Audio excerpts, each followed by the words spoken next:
Assalamualaikum warahmatullahi wabarakatuh. Mari klik subscribe di channel ini dan aktifkan tanda loncengnya untuk mendapatkan update pemberitahuan di video berikutnya.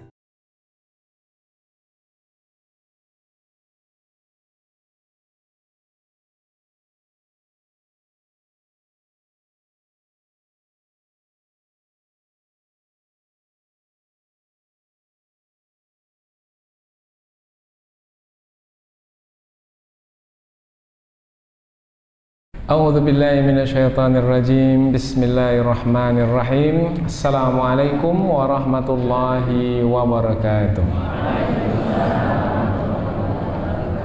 Alhamdulillahi rabbil alamin wa bihi nasta'inu ala umurid dunya waddin. Nasta'inuhu wa nastaghfiruh wa na'udzu billahi min syururi anfusina wa min sayyiati a'malina. فَمَنْ يَهْدِهِ اللَّهُ فَلَا مُضِلَّ لَهُ وَمَنْ يُضْلِلْهُ فَلَا هَادِيَ لَهُ أَشْهَدُ أَنْ لَا إِلَهَ إِلَّا اللَّهُ وَحْدَهُ لَا شَرِيكَ لَهُ وَأَشْهَدُ أَنَّ مُحَمَّدًا عَبْدُهُ وَرَسُولُهُ لَا نَبِيَّ بَعْدَهُ أَمَّا بَعْدُ. Kita bersyukur kepada Allah Subhanahu wa taala yang masih melimpahkan rahmat dan nikmat-Nya. Kita bersyukur dengan mengucapkan Alhamdulillahi Rabbil Alamin. Tidak lupa pula bersalawat kepada Rasulullah dengan mengucapkan Allahumma salli ala Sayyidina Muhammad wa ala ali Sayyidina Muhammad. Dan bersalam kepada Rasulullah dengan mengucapkan Assalamu alayka ya Rasulullah. Alhamdulillah kita dapat kembali meneruskan pengajian tafsir ayat-ayat suci Al-Quran yang insyaAllah kita akan teruskan kepada ayat yang ke-172, 173 dan 174 dari surah Ali Imran, yaitu yang masih lagi menerangkan tentang kisah perang Uhud, tetapi lebih khusus adalah tentang perang yang terjadi sehari setelah perang Uhud. Sehari saja berselang. Nah, jadi perang yang dibahaskan di dalam 3 ayat yang akan kita pelajari ini sebenarnya adalah lanjutan dari perang Uhud. Nah, kaitan dengan ayat yang sebelum ini adalah ayat yang sebelum ini menerangkan tentang musibah yang dialami oleh umat Islam, yang mana banyak yang terluka, ramai yang terbunuh, bahkan seperti mereka kehilangan semangat. Tetapi Allah Subhanahu wa taala membangkitkan semangat mereka dengan mengatakan bahwasanya jangan sekali-kali mengira bahwasanya orang yang gugur di jalan Allah itu mereka mati. Tidak, mereka itu hidup di sisi Allah. Mereka diberi rezeki, kemudian mereka bergembira, kemudian mereka dibawa berjalan-jalan ke surga, mereka dapat meminum air dari sungai surga, mereka dapat memakan buah dari surga. Mereka hidup dan mereka senantiasa mendapatkan nikmat dan karunia dari sisi Allah. Nikmat yang banyak, karunia yang besar. Maka sepatutnya jangan merasa bersedih dengan ramainya yang terbunuh. Bahkan hendaklah bergembira karena saudara-saudara kita yang telah gugur itu sebenarnya sekarang dalam kehidupan yang lebih menyenangkan. Nah, kamu pula semestinya cemburu dengan keadaan mereka. Kalau dapat, kamu segera menyusul mereka. Jadi bangkit semangat jihad umat Islam. Nah, rupanya dalam waktu yang sama, ketika Abu Sufyan itu pulang dari Uhud, di dalam perjalanan Abu Sufyan teringat, kan sudah ramai yang terbunuh dari kalangan umat Islam. Mengapa kita tak bunuh saja semuanya? Kita hancurkan sehancur-hancurnya. Mengapa kita pulang? Abu Sufyan menyesal. Mengapa segera pulang? Maka Abu Sufyan belum sampai lagi ke Mekah, mau kembali lagi untuk menyerang umat Islam. terdengar berita itu oleh Rasulullah SAW, maka Rasulullah pula meminta kepada para sahabat yang tadi baru saja dibangkitkan semangat jihadnya oleh Allah Subhanahu wa taala melalui ayat yang kita bahas dalam pengajian sebelum ini. Semangat jihad bangkit, kemudian datang pula perintah dari Rasulullah, perintah Allah juga supaya kembali berperang. Mereka terus saja keluar berperang. Mereka pergi menuju satu kota, namanya kota Hamra al-Asad, Hamraul Asad, yaitu lebih kurang 8 mil dari kota Madinah. Tujuannya untuk bertemu dengan kafir Quraisy yang dipimpin oleh Abu Sufyan di situ. Kalau memang mau kembali, rupanya tak kembali. Rupanya Abu Sufyan takut untuk berperang kembali. Akhirnya tak terjadi perang. Tetapi disebut juga perang karena Rasulullah sudah memimpin umat Islam untuk pergi ke medan perang. Maka disebutlah ia sebagai Ghazwah. Ghazwah maknanya perang yang diikuti oleh Rasulullah, yang namanya adalah Perang Hamra al-Asad. Nah, jadi ayat-ayat yang kita pelajari ini adalah menerangkan tentang Perang Hamraul Asad, yaitu perang yang terjadi 1 hari setelah perang Uhud. Sebenarnya adalah lanjutan perang Uhud.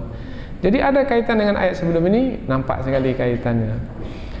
Yaitu terbukti bahwasanya dengan membangkitkan kembali semangat jihad melalui pemberitahuan Allah Subhanahu wa taala, dibuktikan dengan perang, yaitu perang Hamraul Asad.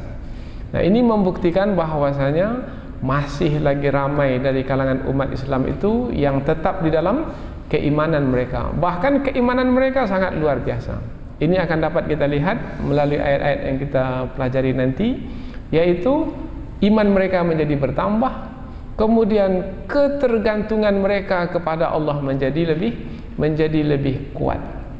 Ini nampak dari perkataan mereka, yaitu hasbunallah wa ni'mal wakil.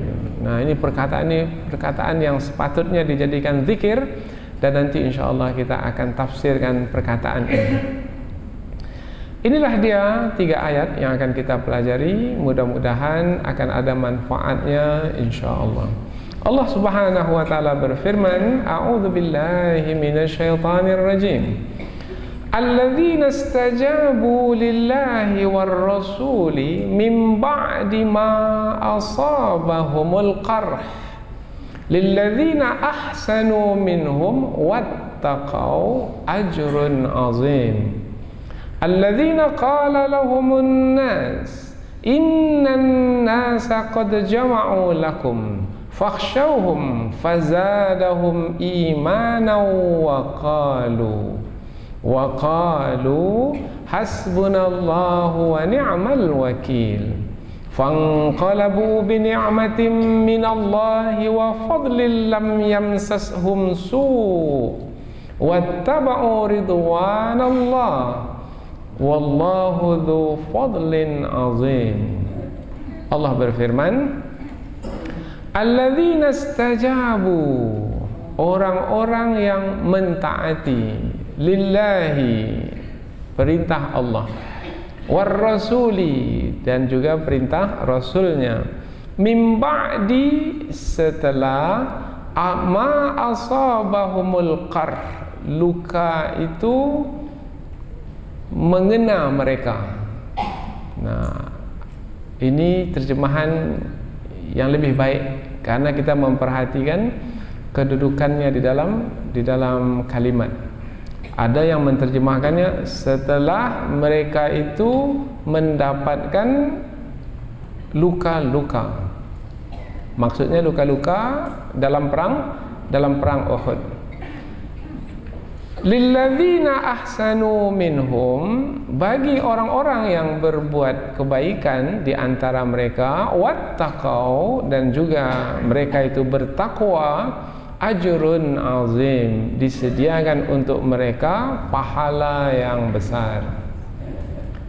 Alladzina qala lahumun nas, orang-orang yang berkata satu kumpulan manusia kepada mereka, Innan nas, sesungguhnya manusia, yaitu kafir Quraisy, qad jama'u lakum, telah berkumpul untuk memerangi kamu. Fakhshawhum, maka takutlah kepada mereka.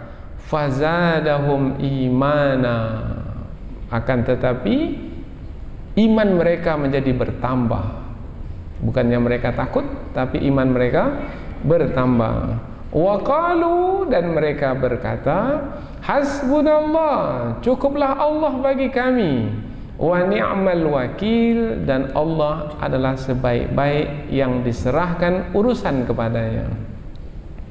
Fanqalabu, maka mereka pun kembali bi ni'matin minallah, dengan nikmat dari Allah, wa fadlin, dan juga karunia. Lam yamsashum su, mereka tidak mendapat bencana apa-apa. Wattaba'u, dan mereka itu mengikuti ridwanallah, keredaan Allah. Wallah, dan Allah dzu fadlin, memiliki karunia azim, yang agung atau yang besar. Kita ulang dari awal. Orang-orang yang mentaati perintah Allah dan Rasulnya setelah mereka mendapatkan luka-luka dalam perang Uhud, setelah luka-luka menimpa mereka dalam perang Uhud, bagi orang-orang yang melakukan kebaikan di antara mereka dan bertakwa, disediakan untuk mereka pahala yang besar. Orang-orang yang telah berkata, satu kumpulan dari manusia kepada mereka, sesungguhnya manusia, yaitu kafir Quraisy, telah berkumpul untuk memerangi kamu, maka takutlah kepada mereka. Maka bertambahlah iman mereka dengan perkataan tersebut, dan mereka berkata, cukuplah Allah bagi kami, dan Allah adalah sebaik-baik yang diserahkan urusan kepadanya. Maka mereka kembali dengan nikmat dan karunia dari Allah. Mereka tidak mendapatkan bencana apa-apa, dan mereka mengikuti keredaan Allah, dan Allah memiliki karunia yang besar. Inilah dia 3 ayat, yaitu yang menerangkan tentang perang, yaitu perang Hamra'ul Asad, yang terjadi 1 hari setelah perang Uhud, yang mana pada perang tersebut umat Islam, orang-orang beriman dari kalangan para sahabat, mentaati perintah Rasulullah untuk berperang. Meskipun mereka dalam keadaan luka, mereka mentaati perintah Rasulullah. Perintah Rasulullah itu adalah juga perintah Allah Subhanahu wa taala. Maka Allah beritahukan, mereka ini dah berbuat baik. Mereka yang mentaati perintah Allah ini adalah orang-orang yang bertakwa, maka untuk mereka pahala yang besar. Kemudian mereka ditakut-takuti oleh musuh dengan mengatakan bahwasanya kafir Quraisy sudah berkumpul dengan pasukan-pasukan yang sangat banyak sekali untuk memerangi umat Islam. Nah, ditakut-takuti. Jadi ada yang diutus ke Madinah supaya jangan lagi berperang dengan kafir Quraisy. Kalau berperang juga nanti akan lebih parah dari yang terjadi di Uhud. Maka sudahlah, angkat bendera putih sajalah, menyerah sajalah, bersedia sajalah dikuasai oleh kafir Quraisy, bertekuk lutut sajalah. Nah, ditakut-takuti. Tetapi apakah perkataan yang menakut-nakutkan itu membuat umat Islam menjadi takut? Rupanya tidak. Malah bertambah iman mereka. Nah, bertambah iman nanti kita terangkan, menjadi lebih bersemangat, menjadi lebih berani, karena sebelumnya sudah dibangkitkan semangat mereka untuk berperang. Wah, ini adalah peluang untuk mati syahid. Ini dia adalah mati yang istimewa. Kita akan berjumpa dengan kawan kita yang sedang bergembira, yang dibawa ke surga oleh burung yang berwarna hijau seperti yang diterangkan sebelum ini. Wah, ini peluang. Maka bertambah iman mereka. Kemudian yang keluar dari mulut mereka adalah ketergantungan mereka dengan Allah. Hasbunallah wa ni'mal wakil. Cukup Allah bagi kami. Kami tak takut seramai apapun musuh, kami tak takut. Oh, hebat. Meskipun kami sekarang terluka-luka, kami tak peduli. Cukup Allah bagi kami. Kalau Allah sudah bersama dengan kami, maka sebanyak apapun musuh dapat dikalahkan. Meskipun kami sedikit dan terluka-luka, kami lemah, itu bukanlah penghalang bagi Allah untuk memenangkan kami. Oh, hebat ini, dahsyat ini. Nah, mereka tanpa sedikit pun merasa terbeban, berangkat ke Hamraul Asad, yaitu satu kota, satu tempat yang jaraknya 8 mil dari kota Madinah. Ditunggu-tunggulah kafir Quraisy di situ. Kafir Quraisy tak datang-datang. Rupanya Allah telah meletakkan ketakutan di dalam hati mereka. Nah, kemudian kafir Quraisy kembali ke Mekah, umat Islam kembali ke Madinah. Kembali ke Madinah karena tidak terjadi perang, maka tidak ada bencana apa-apa. Kemudian mereka mendapat nikmat dan karunia dari Allah. Nikmat itu adalah berupa ketaatan mereka kepada perintah Rasulullah, yaitu dalam keadaan terluka-luka tapi masih lagi mau mentaati perintah Rasulullah. Itu adalah nikmat dari Allah. Kemudian disebutkan mendapatkan karunia karena mereka mentaati perintah Rasulullah, maka mereka mendapatkan pahala. Nah, itu adalah karunia dari sisi Allah. Kemudian pulang pula tanpa dapat bencana. Kemudian mereka pula mengikuti keredaan Allah. Mereka abaikan kehendak mereka, mereka ikuti kehendak Allah. Mereka mengikuti keredaan Allah, maka Allah sediakan untuk mereka karunia yang besar. Jadi dari ringkasan yang kita sampaikan ini, nampaklah bahwasanya ayat ini menjelaskan bahwasanya generasi pertama dahulu adalah generasi yang betul-betul hebat dari sisi kejiwaan, dari sisi keimanan dan keyakinan mereka kepada Allah Subhanahu wa taala. Maka kita dambakan generasi itu sekarang. Dan mudah-mudahan saudara kita yang ada di Palestina yang sekarang ini sedang diserang oleh musuh, mudah-mudahan Allah memberikan kehebatan seperti yang pernah diberikan dahulu kepada para sahabat Nabi yang disebutkan di dalam ayat-ayat yang kita pelajari ini. Sekarang kita lihat ayat ini dengan lebih dekat lagi. Allah berfirman, "Alladzina istajabu lillahi war rasuli min ba'di ma asabahumul qarh." Orang-orang yang mentaati perintah Allah dan Rasulnya setelah mereka mendapatkan luka-luka.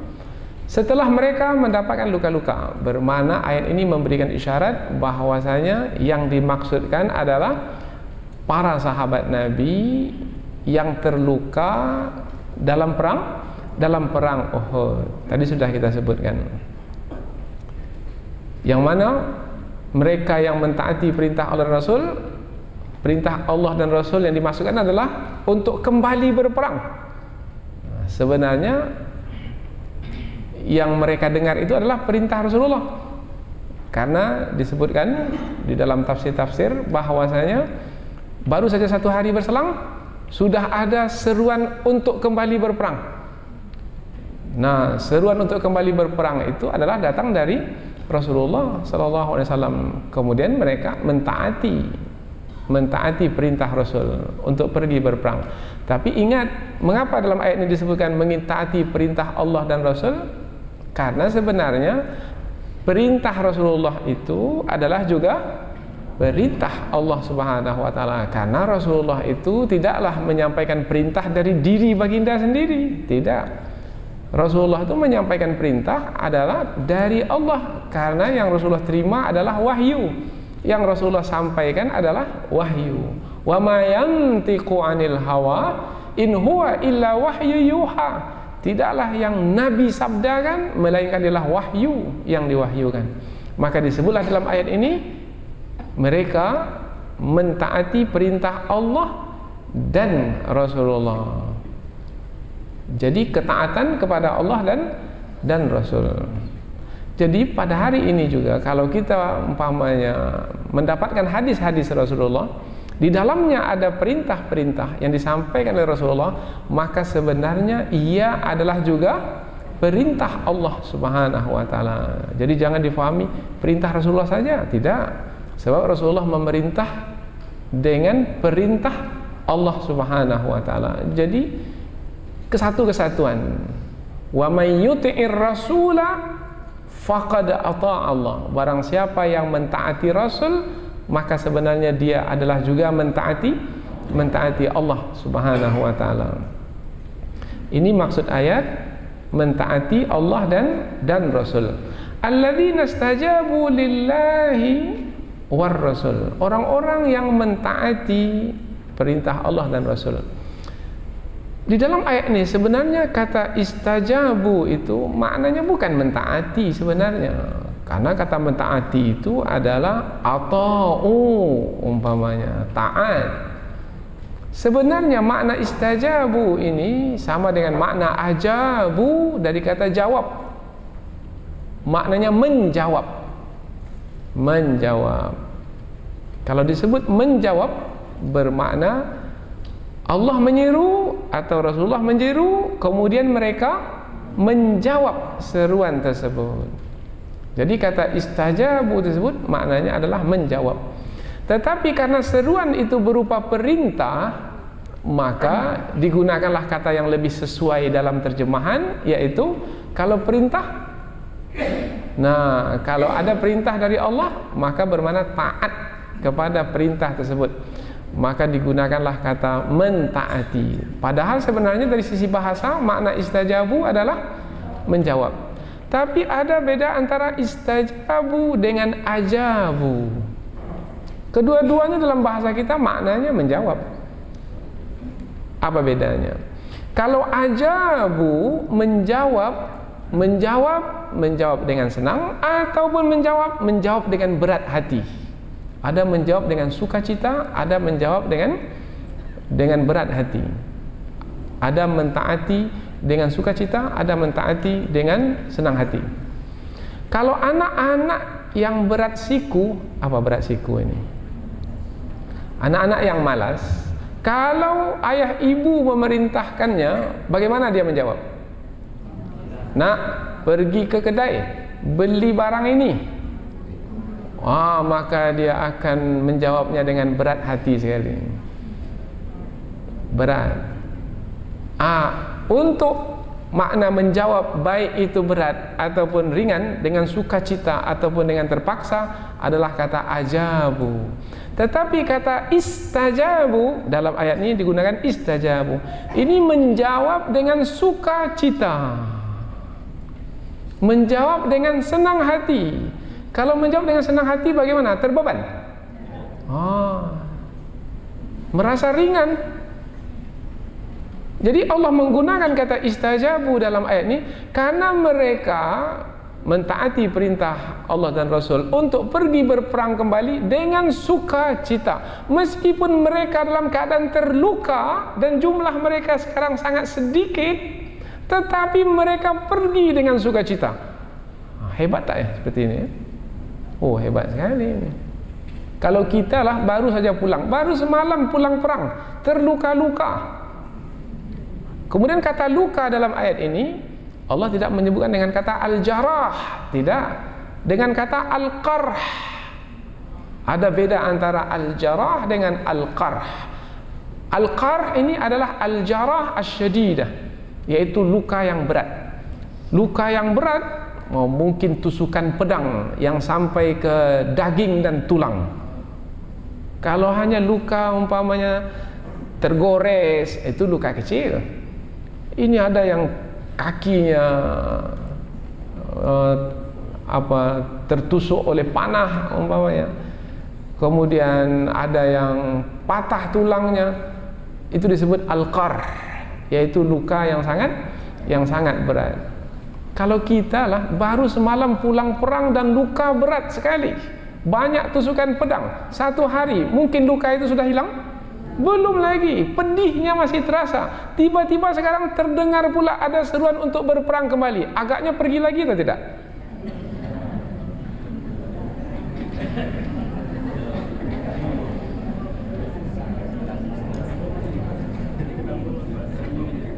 Nah, mereka para sahabat Nabi yang disebutkan dalam ayat ini istajabu, mereka mentaati perintah Rasul dengan sukacita, dengan tidak sedikit pun merasa terbeban, tidak sedikit pun merasa berat di hati. Oh, istimewa sekali. Nah, kalau bercermin ke sini, bercermin, ini dia generasi yang terbaik, generasi contoh dan teladan. Alladzina istajabu lillahi war rasul, mereka yang mentaati perintah Allah dan Rasul. Sudah sedemikian mereka terluka, mereka bersedia. Ini baru demam saja, tak sudah lagi mengikut pengajian.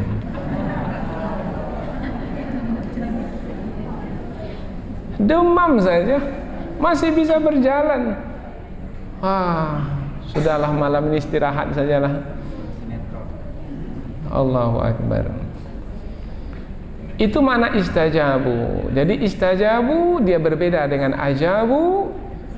Meskipun maknanya sama-sama menjawab, tapi istajabu itu menjawab dengan sukacita.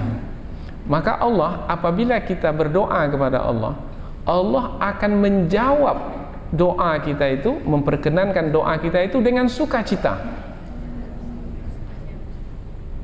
Astajib lakum, Allah gunakan kata istajabah. Ud'uni astajib lakum, berdoa kepadaku, aku akan jawab doamu itu, aku akan perkenankan doamu dengan sukacita. Itu makna bahasa Arab. Ini hanya bisa diketahui melalui tafsir Al-Quran. Kalau melalui terjemahan seperti tadi tak nampak dia. Maka rugi yang tak belajar tafsir Al-Quran ini. Tapi ramai sekarang ini yang menyeru, mari kita kembali kepada Al-Quran, tapi tak kembali-kembali. Menyeru saja. Ada MTQ, mari kita kembali kepada Al-Quran. Menyeru saja. Dihabiskan anggaran banyak-banyak. Tetapi tidak kembali kepada makna yang ada dalam Al-Quran yang bisa merubah keadaan. Karena makna itu yang akan merubah. Bacaan-bacaan Al-Quran yang dendangkan, yang diperlombakan, apalagi yang dikejar adalah hadiah-hadiah, yang pesertanya bukan dari kampung itu, dari kampung lain yang dibeli, dikeluarkan KTP-nya supaya menang. Mana nilai? Tak ada nilai.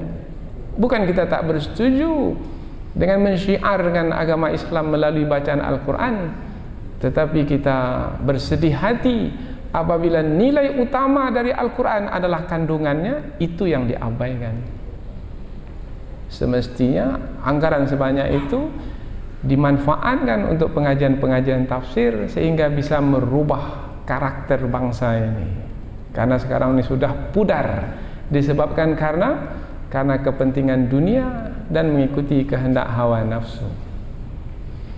Alladzina istajabu lillahi war rasuli min ba'di ma asabahumul qarh. Maka Allah pun menyebutkan mereka tersebut karena istimewa, karena mampu untuk menjawab seruan Allah dan Rasul untuk kembali berperang, maka Allah menyebut mereka ini lilladzina ahsanu minhum, bagi orang-orang yang berbuat baik. Mereka ini disebut ahsanu, orang yang ihsan. Ihsan itu adalah orang yang muraqabatullah, orang yang merasa kehadiran Allah dalam hidup mereka. Karena Rasulullah pernah ditanya oleh malaikat Jibril alaihissalam, ma huwal ihsan, apa dia ihsan? Rasulullah menjawab, an ta'budallaha ka'annaka tarahu, fa in lam takun tarahu fa innahu yaraka. Ihsan itu adalah seakan-akan ketika kamu melakukan sesuatu, kamu melihat Allah. Nah, kalaupun kamu tidak bisa melihat Allah, kamu meyakini Allah sedang sedang melihatmu. Jadi merasakan kebersamaan Allah. Nah, itu adalah orang yang tinggi sekali kedudukannya. Maka Allah menyebut mereka itu sebagai orang yang ahsanu minhum, yang berbuat kebaikan di antara mereka, wattaqau, dan sangat memelihara diri karena tidak mau dimurkai oleh Allah, karena tidak mau mentaati perintah Allah. Mereka tak mau dimurkai oleh Allah, maka mereka memelihara diri. Memelihara diri maknanya bertakwa. Wattaqau, Allah sediakan untuk mereka ajrun azim, yaitu ajrun, pahala. Di sini tidak menggunakan alif lam. Allah tidak menyebut al-ajru, tidak. Kalau disebut ajrun, tidak digunakan alif lam, menjelaskan bahwasanya pahala tersebut pahala yang banyak, pahala yang tidak terhingga, pahala yang berharga dan sangat bernilai tinggi. Azim, ini kata sifat, yaitu pahala yang agung. Oh, jadi ayat ini adalah ayat pujian Allah kepada mereka yang mau mentaati perintah Allah dan Rasul untuk kembali berperang, meskipun keadaan mereka sangat berat sekali. Bahkan dikatakan ketika mereka pergi ke Hamraul Asad itu 8 mil jaraknya, mereka sebenarnya untuk membawa diri mereka sendiri mereka tak mampu, untuk membawa diri mereka karena mereka terluka-luka. Jadi bagaimana nanti akan berperang? Membawa diri saja mereka tak mampu. Sampai dalam riwayat disebutkan ada yang memikul kawannya karena tak mampu lagi berjalan, dipikulnya kawannya. Setelah itu nanti dia pula memikul kawannya. Coba fikirkan, kalau seperti ini keadaan, bagaimana nanti akan berperang melawan musuh? Mereka tak peduli bagaimana nanti berperang melawan musuh. Nanti. Sekarang ini mentaati perintah Allah dan Rasul. Jadi apa yang mereka kedepankan? Akal fikiran atau keimanan? Keimanan. Itu yang diinginkan dari umat pada hari ini, yaitu mendahulukan keimanan dari akal fikiran. Sekarang ini akal fikiran yang banyak digunakan. Kalau kita sedikit lawan musuh yang banyak, matilah kita.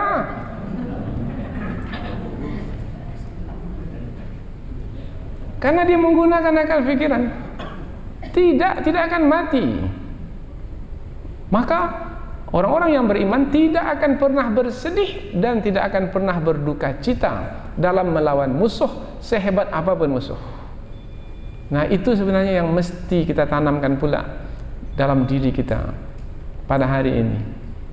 Mungkin sekarang ini belum berperang, tapi sampai masanya nanti mungkin kita juga akan ikut berperang. Jangan dikatakan perang itu hanya di sana saja. Tidak, akan sampai ke sini nantinya. Bukankah di sini sudah pernah ada perang juga dahulu? Berapa lama perang dahulu di sini? Dengan Portugis berapa lama? Dengan Belanda lebih lama lagi. Dengan Jepang 3,5 tahun. Dan tidak mustahil akan ada lagi perang di sini suatu ketika nanti.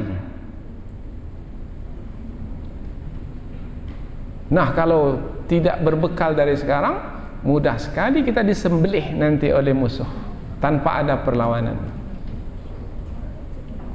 Harapkan tentara. Kalau musuh itu ramai, tentara tak cukup. Dahulu pada masa perang gerilya dahulu, yang ikut berperang bukan hanya tentara, yang berperang semua berperang. Masyarakat umum berperang. Maka penanaman keimanan sehingga melahirkan keberanian mesti, dan dari mana kita dapatkan? Tak ada lagi yang lain kecuali dari Al-Quran. Tetapi kekuatan ini hebatnya musuh. Kekuatan yang ada dalam Quran ini coba untuk dipinggirkan dan ditinggalkan. Maka mereka sangat takut sekali dengan pengajian-pengajian tafsir ini. Karena pengajian tafsir ini akan bisa memunculkan kembali semangat untuk berjihad, yaitu demi memperjuangkan kebenaran, demi untuk mendapatkan hak-hak kembali. Alhamdulillah kita belajar. Dan mungkin ini kali pertama kita mendengar agaknya dalam hidup kita. Kalau kali pertama mendengar, kalau terjadi perang lah sekarang, alamat dibunuh semua lah kita ini. Karena tak ada lagi perlawanan, karena semua akan takut mati. Kalau begitu lebih baik bersama musuh sajalah. Maka hilanglah marwah diri, marwah bangsa. Maka hilanglah nilai agama, karena akan dikuasai oleh musuh yang menjajah. Maka kita lihat dahulu perlawanan-perlawanan di negeri kita ini dipimpin oleh para ulama. Imam Bonjol itu ulama, Dipanegoro itu ulama, Sultan Hasanuddin itu ulama, Cik Ditiro itu ulama. Para ulama memimpin perang pada masa dahulu. Apa sebab? Sebab mereka tahu musuh mereka adalah orang-orang kafir yang mengeluarkan mereka dari agama Islam dan yang akan menjajah negeri mereka. Maka mereka kalau berperang, seruan mereka berperang adalah takbir, Allahu Akbar. Tapi setengah orang mencoba untuk menghilangkan sejarah tersebut. Dan mudah-mudahan insya Allah tidak akan mungkin dapat dihilangkan, karena sejarah tetap sejarah. Barang siapa yang coba menghilangkannya, maka dia telah menodai sejarah generasi dahulu dengan kebohongan, dan ia akan menerima akibatnya berupa laknat dari orang-orang yang terdahulu dan dari Allah Subhanahu wa taala. Mereka akan dilaknat, dikutuk karena telah mencederai perjuangan mereka yang suci. Ayat berikutnya ini menerangkan tentang keberanian mereka, ketetapan hati mereka. Alladzina qala lahumun nas innan nasa qad jama'u lakum fakhshawhum. Orang-orang yang telah berkata kepada mereka, satu kumpulan dari manusia telah berkata kepada mereka, satu kumpulan dari manusia. Siapa satu kumpulan ini? Dalam tafsir banyak sekali riwayat yang menerangkan tentang ayat ini. Kita himpunkan saja riwayat-riwayat tersebut, yaitu bahwasanya ada satu kumpulan yang diutus oleh kafir Quraisy ke Madinah, yang tujuannya adalah untuk menakut-nakuti Rasulullah dan para sahabat dengan menyampaikan berita.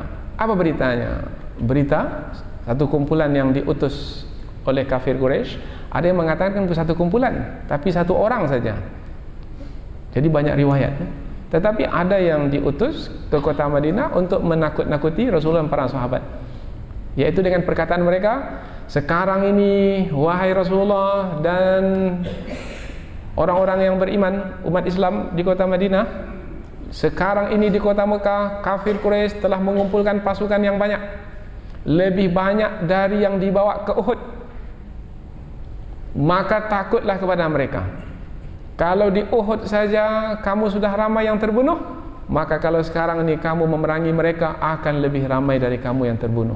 Bahkan mungkin nanti kalau kamu berperang juga melawan mereka, satu orang pun tak akan tersisa darimu. Wah, itu perkataan yang dibawa oleh utusan dari Mekah. Yang utusan tersebut memang sengaja dikirim oleh Abu Sufyan. Dan memang Abu Sufyan bukan main-main. Memang Abu Sufyan mau kembali lagi, seperti yang kita terangkan tadi. Mengapa mau kembali lagi? Karena sudah ramai yang terbunuh dalam perang Uhud. Kalau sudah ramai terbunuh, bermakna mereka ini sedang lemah ini dalam fikiran Abu Sufyan. Kalau dalam keadaan lemah, mengapa tak dihancurkan saja sehancur-hancurnya? Selesai sudah perang. Nah, jadi memang Abu Sufyan ingin kembali lagi. Disampaikan kepada Rasulullah. Rasulullah pula mendengar berita ini, mendapat wahyu dari Allah bahwasanya segera untuk berperang. seperti yang diceritakan dalam ayat sebelum ini. Tetapi yang berkaitan dengan ayat ini adalah ketika utusan itu mencoba untuk menakut-nakuti Rasulullah dan para sahabat, apakah Rasulullah dan para sahabat menjadi takut dengan perkataan tersebut? Tidak. Maka fazadahum imana, maka bertambahlah iman mereka. Apa makna bertambah iman di sini? Bertambah iman maknanya bertambah yakin mereka kepada kemenangan. Iman itu bisa bertambah, bisa berkurang. Dengan apa iman bertambah? Bertambah ilmu tentang Allah, bertambah iman. Bertambah ibadah sehingga mendekatkan diri kepada Allah, bertambah iman. Banyak melakukan amal soleh, bertambah iman. Sebelum ini Allah telah memberitahukan, kalau kamu mati syahid, kamu hidup, bukannya kamu mati. Bertambah iman mereka. Sekarang datang pula berita bahwasanya musuh akan datang menyerang. Nah, iman itu bertambah. Ini dia peluang untuk mati syahid. Luka-luka badan, ini tak berdaya untuk melawan musuh. Peduli apa saya dengan luka-luka badan? Dengan sedikit jumlah, dengan ramainya musuh, peduli apa saya? Ini adalah peluang untuk mati syahid. Itu hanya bisa dikatakan oleh orang yang imannya telah bertambah. Kalau imannya berkurang, tak mau dia mengatakan perkataan itu. Jangan saya lah, nanti sajalah yang perang berikutnya, setelah setahun lah, setelah luka-luka saya ini sembuh lah, saya mau pergi lagi. Sekarang ini saya masih luka-luka ini. Itu yang imannya menurun. Tapi kalau yang imannya bertambah, segera, bukan menunggu-nunggu lagi. Fazadahum, maka bertambahlah. Kata fa di sini, fa ini maknanya cepat sekali mereka menjawab. Ketika utusan itu mengatakan fakhshawhum, takutlah kepada mereka. Mereka bukan tunggu dulu baru mereka menjawab, enggak. Langsung saja bertambah iman mereka, kemudian mereka terus mengatakan waqalu hasbunallah wa ni'mal wakil. Langsung saja takutlah kepada mereka, hasbunallah. Hebat sekali. Tidak menunggu waktu. Ramai mereka. Macam mana ini? Tak ada macam mana ini, macam mana ini. Kalau macam mana ini itu masih banyak waktunya. Langsung saja hasbunallah, cukup Allah bagi kami. Apa makna hasbuna? Hasbuna dari kata hisab sebenarnya. Bukan maknanya cukuplah sebenarnya, maknanya hisab. Hasbuna maknanya hitungan kami, satu saja hitungan, tak ada lagi hitungan lain. Hasbuna Allah, hitungan kami hanya Allah saja. Kalau Allah yang ada dalam hitungan kami, maka musuh yang banyak tidak ada dalam hitungan kami. Kami tak perhitungkan sama sekali. Itu bahasa kita seperti itulah. Maka kata hasbuna ini jangan main-main ini. Ini hasbuna ini yang besar nampak kecil ini. Kata hasbuna ini yang tinggi nampak rendah. Kata hasbunallah ini yang banyak nampak sedikit. Kata hasbuna ini siapapun tak nampak harganya lagi, nilainya lagi. Karena yang dalam perhitungan hanyalah Allah. Ini kalau dipakai kan ini betul-betul dengan keimanan dan keyakinan berlaku ini. Tak perlu mantra-mantra lagi. Mantra yang tak tahu ujung pangkal itu tak perlu lagi. Dan memang tak perlu karena dia menyekutukan Allah di dalamnya. Hasbunallah wa ni'mal wakil. Dalam perjalanan umpamanya malam hari gelap, kemudian hujan lebat, mobil pula macet, rusak di tengah jalan, terdengar pula umpamanya suara binatang buas, umpamanya petir pula sambar menyambar. Bagaimana? Takut? Hasbunallah wa ni'mal wakil. Sudah ada ilmu tak dipasangkan. Apalagi yang lain? Pergi ke dokter, periksa. Setelah diperiksa, kita merasa sehat-sehat saja. Rupanya dokter mengatakan, oh Allah, ini penyakit bapak ini dahsyat ini. Ini bapak ini sudah stadium 4 ini. Ini tinggal tunggu mati aja lagi nih. Ini pasien saya sebelum ini tak lama lagi, 1 bulan saja pergi dia lagi. Bagaimana? Langsung KO kita dibuatnya. Pasangkan ilmu ini, hasbunallah wa ni'mal wakil. Silakan Bapak dokter membuat perhitungan sendiri. Saya sudah punya perhitungan sendiri bersama dengan Allah Subhanahu wa taala. Kalau memang ia terjadi dengan kehendak dan kuasa Allah. Allah izinkan. Tetapi apabila Allah tak izinkan, Bapak dokter mengatakan sebulan, tetapi apabila Allah tak izinkan, mungkin hidup saya lebih lama dari Pak dokter sendiri. Itu, tapi jangan sebut depan dia lah. Kematian di tangan Allah. Maka Allah yang dijadikan perhitungan. Hasbunallah wa ni'mal wakil. Wa ni'mal wakil. Ni'mah ini maknanya sebaik-baik. Al-wakil. Al-wakil ini nama Allah. Al-wakil. Biasanya orang kalau disebut wakil itu kedudukannya rendah. Yang tinggi adalah ketua. Ketua tinggi. Kemudian bawahnya wakil. Allah itu disebut sebagai wakil. Tinggi atau rendah? Tak akan mungkin rendah, mesti tinggi. Tapi dalam struktur organisasi selalu saja wakil itu lebih rendah dari ketua. Ada gubernur, ada wakil gubernur, rendah.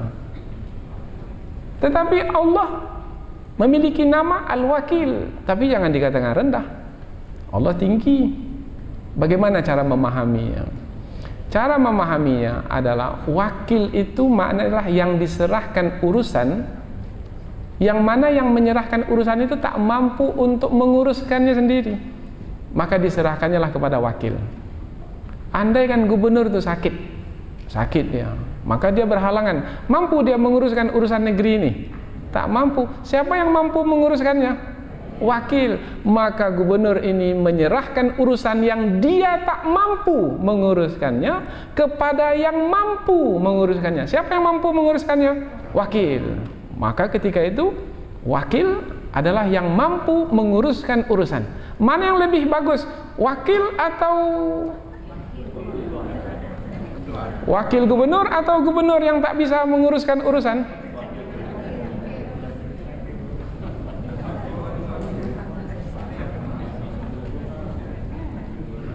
Begitu juga di dalam ayat ini, kita ini adalah yang tak mampu lagi menguruskan urusan karena musuh sudah banyak untuk menyerang. Kita pula terluka-luka, jumlah kita sedikit. Kita tak mampu menguruskan urusan. Siapa yang mampu menguruskan urusan perang sehingga mendapatkan kemenangan? Allah. Kita serahkan urusan yang kita tak mampu menguruskan kepada yang mampu menguruskan. Nah, yang mampu menguruskan itu adalah Al-Wakil. Dan Allah adalah ni'mal wakil, yaitu sebaik-baik yang diserahkan urusan untuknya, yang diserahkan urusan kepadanya, dan ia mampu menguruskannya. Maka tinggi sebenarnya kedudukan Al-Wakil, karena dia mampu menguruskan urusan yang tak mampu diuruskan oleh yang menyerahkan urusan itu kepadanya. Tapi dalam organisasi nampak saja dia di bawah, padahal sebenarnya dia adalah yang mampu menguruskan urusan. Allah disebut Al-Wakil, maka kita itu bertawakal kepada Allah. Mengapa kita bertawakal kepada Allah? Karena kita tak mampu menguruskan urusan kita sendiri. Sekarang nih kita tak mampu menguruskan urusan belajar kita ini, kita tak mampu. Siapa yang mampu menguruskan ilmu yang didapatkan sekarang ini tetap ingat sampai malam besok? Saya jaminlah yang saya dengar malam ini, saya ingat sampai malam besok. Saya jamin. Besok, jangan besok, pagi dah lupa banyak. Apa sebab? Sebab kita tidak mampu menguruskan urusan hafalan kita pun kita tak mampu. Siapa yang mampu uruskan keselamatan perjalanan nanti ke rumah? Angkat tangan.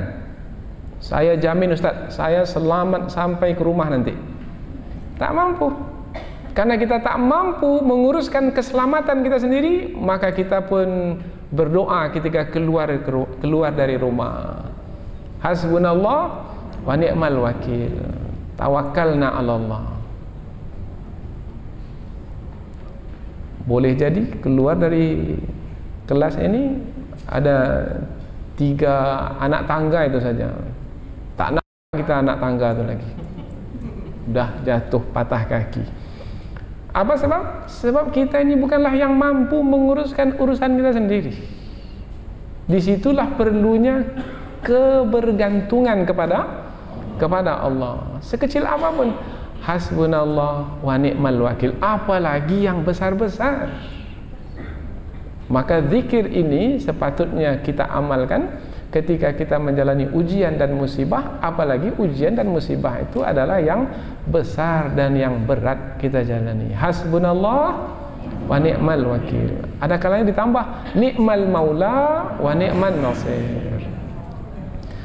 Fanqalabu bi ni'matin minallahi wa fadlin lam yamsashum su' wattaba'u ridwanallah.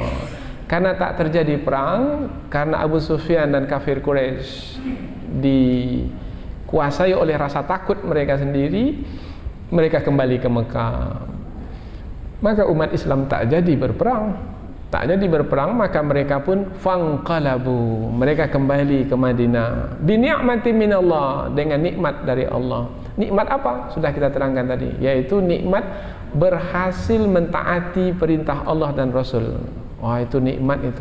Dapat mentaati perintah Allah Rasul, nikmat bagi orang beriman. Alhamdulillah selesai salat fardu. Wah, nikmat. Karena kita setelah mentaati perintah Allah. Alhamdulillah selesai puasa Ramadan. Alhamdulillah selesai saya berhaji tahun ini. Wah, nikmat. Karena dapat mentaati perintah Allah dan Rasul. Begitu juga dalam ayat ini, bi ni'matin minallah, nikmat dari Allah, yaitu dapatnya mentaati perintah Allah meskipun mereka dalam keadaan terluka, baru saja selesai perang Uhud. Wa fadlin, dan mereka dapat karunia. Apa karunia dari Allah Subhanahu wa taala? Yaitu mereka mendapatkan pahala dari ketaatan yang mereka lakukan. Kemudian lam yamsashum su', karena tidak terjadi perang, maka mereka tidak mendapatkan bencana apa-apa. Andaikan terjadi perang, mungkin tak tahu apa yang akan terjadi, karena mereka masih lagi terluka dan jumlah mereka sangat sedikit sekali.